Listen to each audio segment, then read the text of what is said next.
Good morning students. Today we are going to start our new part of the chapter 5, that is the description of the families. Okay.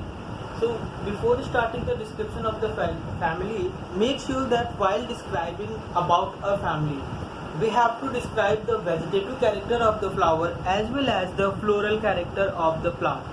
That is the vegetative character of the plant and the floral character of that plant. The vegetative character involves the description about its common characters, just like it is a type of herb, shrub or tree, or it is a 1 year plant or live for the multi years.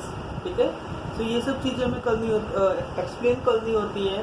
That flower या plant का type क्या है, किस तरीके का उसका floral structures होते हैं, या अदर चीज़ें हमें क्या है फ्लोरल फॉर्मूले के साथ साथ एक्सप्लेन करनी होती है.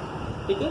सो वेजिटेटिव कैरेक्टर तो हमें काफ़ी हद तक याद रखना पड़ेगा अबाउट द प्लांट, और floral character of the plant हम उसके फ्लोरल फार्मूला की हेल्प से बहुत आसानी से एक्सप्लेन कर सकते हैं. कैसे एक्सप्लेन करेंगे, सो हमने पहले इसके डिफरेंट कैरेक्टर्स के बारे में पढ़ा है, हम वहाँ से अब देखते हैं. सबसे पहले तो the family Liliaceae is commonly called the lily family. Which family? Lily family. Lily family का इसलिए कहा जाता है क्योंकि इसका सबसे कॉमन एग्जाम्पल लिली प्लांट होता है. अदर एग्जाम्पल में हमारा एलोए है, एलियम सेपा यानी कि ऑनियन है, या अदर प्लांट्स है, बट बेसिकली इनके फ्लावर्स हमें बहुत कम देखने को मिलते हैं मार्केट में या अपनी सराउंडिंग में. सो सबसे फेमस एग्जाम्पल की वजह से इसका नाम लिली फैमिली रखा गया है. ठीक है. और ये अ टाइप ऑफ मोनोकॉटिलेडॉन्स की फैमिली है. मोनोकॉट की क्या है? फैमिली है. ठीक है. सो सबसे पहले अब हम आते हैं vegetative character of the plant. So vegetative character that ये एक पेरिनियल हर्ब होता है. हर्ब मीन्स लगभग सर्टन हाइट तक का, मैक्सिमम जो है कि आधे फुट तक की हाइट जो है कि ये ज़्यादातर गेन करते हैं इनके प्लांट्स. ठीक है. पेरिनियल का है कि ये 1 से ज़्यादा ईयर्स के लिए सर्वाइव करता है. 1 से ज़्यादा ईयर्स के लिए क्या करता है? सर्वाइव करता है. ठीक है. इसके जो बल्ब्स होते हैं या कॉम्स होते हैं, मीन तो मॉडिफाइड स्टेम का पार्ट है, राइजोम्स एक्सेट्रा, वो अंडरग्राउंड होते हैं यानी कि ज़मीन के अंदर होते हैं. जैसे कि आपने देखा होगा ऑनियन का जो एडिबल पार्ट है, जो हम प्याज के रूप में खाते हैं, वो एक्चुअली में इसका क्या है? इसका स्टेम का पार्ट है. सो स्टेम का ही मॉडिफिकेशन बल्ब, राइजोम या अदर पार्ट्स होते हैं. ठीक है. सो बल्ब इसका या कॉर्न है या फिर जो है कि इसका राइजोम है, वो इसका क्या है? अंडरग्राउंड होता है, ज़मीन के अंदर मिलता है. देन आफ्टर इसकी जो लीव्स होती हैं वो बेसल होती हैं. बेसल का मतलब है कि लीफ डायरेक्टली एक तरीके से स्टेम से अटैच हो गई. ठीक है. अल्टरनेट होती हैं. अल्टरनेट का मतलब है कि एक के नीचे एक, यूं इस तरीके से इसकी लीव्स अल्टरनेट वे में होंगी. अगर यहीं पे वर्ड अपोजिट ऐड हो जाता है, ठीक है, अपोजिट में लीव्स ऐसे बिल्कुल ऐसे पेयर में अपोजिट में हो जाती है. ठीक है. बट यहाँ पर अल्टरनेट दिया हुआ है, सो लीव 1 बाई 1, एक लीव यहाँ पे तो दूसरी इस पोर्शन के जस्ट अपोजिट वाले पोर्शन में नीचे की साइड होगा. अल्टरनेट लीव्स, एक लीफ लेफ्ट, एक लीफ राइट, इस तरीके से जो है कि अरेंज होती है. ठीक है. देन लीव्स मोनोकॉट प्लांट है, मोनोकॉट की फैमिली है. सो ऑब्वियसली लीफ में कौन सा वेनेशन होगा? पैरेलल वेनेशन होगा. लीफ में कैसा वेनेशन होगा? पैरेलल वेनेशन होगा. अब हम आ जाते हैं फ्लोरल कैरेक्टर पे. किसमें? फ्लोरल कैरेक्टर में. So before describing the floral character we should know about the inflorescence. Inflorescence mean the cluster of the flower. Inflorescence actually में फ्लावर्स का, उसके ढेर सारे फ्लावर्स का ग्रुप होता है. ठीक है. तो सिंगल फ्लावर को हम फ्लावर के नाम से जानते हैं, बट जब फ्लावर्स का एक क्लस्टर हो जाता है तो वो इन्फ्लोरेसेंस होता है. जैसे मैरीगोल्ड यानी कि गेंदे के प्लांट में हम जो नॉर्मल देखते हैं टेगेस्ट्रस इरेक्टस, एक्चुअली वो हमारा पूरा इन्फ्लोरेसेंस होता है. क्या होता है? इन्फ्लोरेसेंस होता है, क्योंकि उसमें ढेर सारे फ्लावर्स कॉम्पैक्ट वे में प्रेजेंट होते हैं.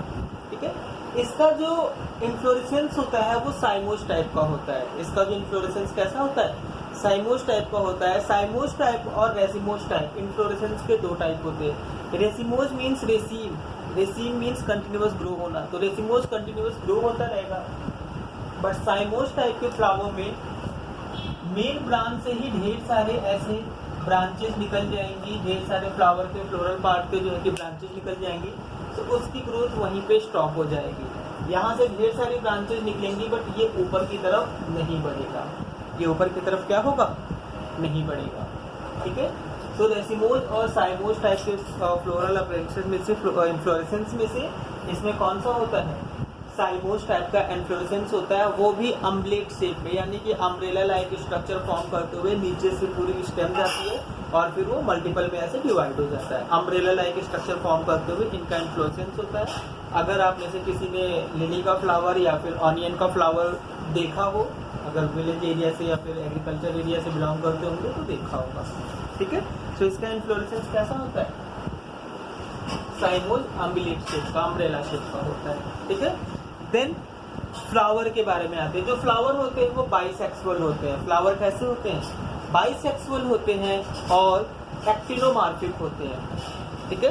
एक्टिनोमार्फिक होने का मतलब है अ टाइप ऑफ जैसे रेडियल सिमेट्री, आप उसे मोर देन वन प्लेन से इक्वल हाफ में डिवाइड कर सकते हो, सेंटर से होते हुए मोर देन वन प्लेन से क्या कर सकते हो, डिवाइड कर सकते हो। तो फ्लोरल फॉर्मूला में आगे सबसे आगे जो ये प्लस की तरह सिंबल है तो एक्टिनोमार्फिक, और अगर परसेंटेज की तरह सिंबल है या केवल हाफ लाइन है लाइक सब्ट्रैक्शन के साइन की तरह इन द सर्कल तो वो जाइगोमॉर्फिक होता है। तो यहाँ पे क्या होता है, एक्टिनोमॉर्फिक होता है, साथ के साथ फ्लावर क्या होता है, बाइसेक्सुअल होता है, बाइसेक्सुअल होता है, ठीक है। Then P for the perianth, since it is a monocot family, तो यहाँ पर कैलिक्स और करोला कंबाइन हो जाते हैं। कैलिक्स और करोला जब कंबाइन हो जाते हैं तो हम उस स्ट्रक्चर को कहते हैं पेरियन।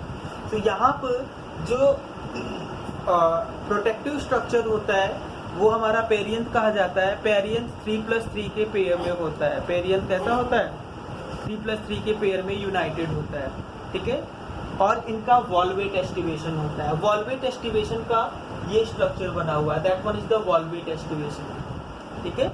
वॉल्वेट एस्टिवेशन में जो इसके कैलिक्स या करोला या फिर पेरियंथ जो होते हैं वो दोनों एंड दोनों साइड से दबे होंगे किसी के, और किसी के दोनों ही एंड क्या होंगे, ओपन होंगे। So such kind of aestivation is the valvate aestivation, ठीक है। वॉल्वेट एस्टिवेशन के बाद अब आ जाते हैं इनके एंड्रोसियम पे। किस पे, एंड्रोसियम में स्टेमन जो है 6 होते हैं और ये 3+3 के पेयर में होते हैं, ठीक है। जैसे यहाँ पे इनका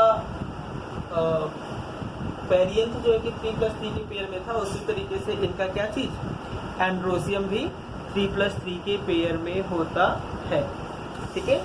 और फिर गायनोसियम, क्या चीज, गायनोसियम। गायनोसियम यानी कि इनका फीमेल रिप्रोडक्टिव पार्ट। गायनोसियम जो होता है वो ट्राइकार्पेल होता है, सिंकार्पस यानी कि सारे एक दूसरे से जुड़े होते हैं, क्या होते हैं, एक दूसरे से जुड़े होते हैं, ठीक है। और ओवरी सुपीरियर ओवरी है। सुपीरियर ओवरी के लिए गायनोसियम के नीचे एरो लगता है, तो it is the superior ovary. Ovary क्या है, सुपीरियर है। ट्राइलॉकुलर, यहाँ पर आप देख रहे हो अंदर ये 3 लॉक्यूल दिख रहे हैं, ठीक है, 1, 2 एंड 3। तो ये ट्राइलॉकुलर होता है और मल्टीपल ओव्यूल्स प्रेजेंट होते हैं, ठीक है।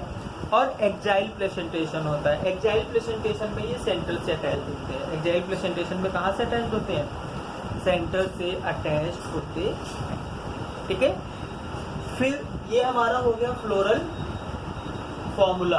तो फ्लोरल फॉर्मूला याद करके और डिस्क्रिप्शंस को याद रखते हुए हम किसी भी फ्लावर का अगर फ्लोरल फॉर्मूला याद रखते हैं तो हम उसके फ्लोरल कैरेक्टर्स को भी एक्सप्लेन कर सकते हैं। जब फैमिली डिस्क्रिप्शन पूछा जाता है तो वहाँ पे फ्लोरल फार्मूला के साथ साथ पूरा फैमिली का डिस्क्रिप्शन यानी कि उसके फ्लोरल पार्ट्स के डिस्क्रिप्शन को पूछा जाता है। तो वहाँ पर इन्फ्लोरेसेंस याद रखते हुए फ्लोरल फार्मूला याद रख के हम आसानी से इसे एक्सप्लेन कर सकते हैं। देन इसके सीड पर आते हैं। सीड जो कि फर्टिलाइजेशन की बाद बनेगा। तो इसका जो सीड होता है वो कैप्सूल लाइक होता है और कभी कभी बेरी लाइक होता है। रेयरली बेरी लाइक होता है, जनरली कैप्सूल लाइक होता है, ठीक है। सीड में इंडोस्पर्म प्रेजेंट होता है क्योंकि सीड इंडोस्पर्मस होता है। सो इंडोस्पर्म उसमें प्रेजेंट होता है न्यूट्रिशन प्रोवाइड करने के लिए लॉन्ग टाइम तक। Then this is the floral diagram. ये क्या है, फ्लोरल डायग्राम है। इसी फ्लोरल फॉर्मूला के अकॉर्डिंग इसका फ्लोरल डायग्राम बनता है। क्या बनता है, फ्लोरल डायग्राम बनाया जाता है। सॉरी ये नहीं होगा, ये ब्रैकेट में नहीं होगा। ब्रैकेट डिनोट करने का मतलब है कि वो एक दूसरे से जुड़े होते हैं। सिंक आपस या सिनेंडस कंडीशन होती है। अगर सिन लग गया SYN तो फिर वो सारे स्ट्रक्चर्स एक दूसरे से जुड़े होंगे।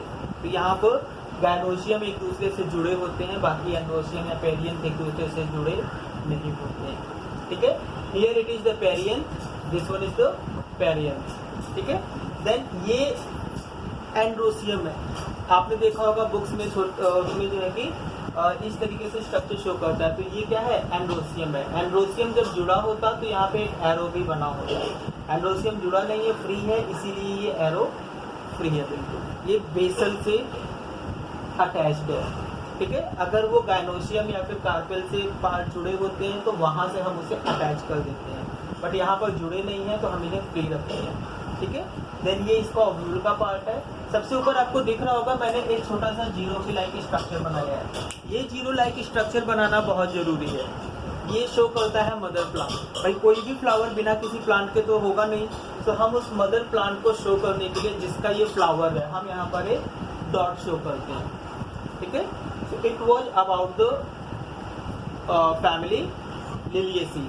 Now economic importance. Economic importance में हमें पता है कि लिलिएसी फैमिली के मेंबर्स जैसे कि एलियम सेपा हो गया, एलोय हो गया, लिली हो गई, ये सारे डिफरेंट हैं कि कुछ फ्रूट्स के फॉर्म में यूज किए जाते हैं, वेजिटेबल्स के फॉर्म में यूज किए जाते हैं, या ऑर्नामेंटल प्लांट्स में भी यूज किए जाते हैं। ऑर्नामेंटल प्लांट्स यानी कि सजावटी पौधे वगैरह, जैसे लिली वगैरह सजावट के लिए या गिफ्ट वगैरह पैक करने के लिए भी यूज किया जाता है। तो ये इकोनॉमिकली बहुत इंपॉर्टेंट है। इनमें डिफरेंट प्लांट्स में मेडिसिनल क्वालिटी भी होती है। वैसे तो ये बहुत कॉमन सी बात है कि लगभग सारे प्लांट में कोई ना कोई मेडिसिनल पॉइंट होता है। एलोय यूज होता है मेडिसिन में बहुत ज़्यादा।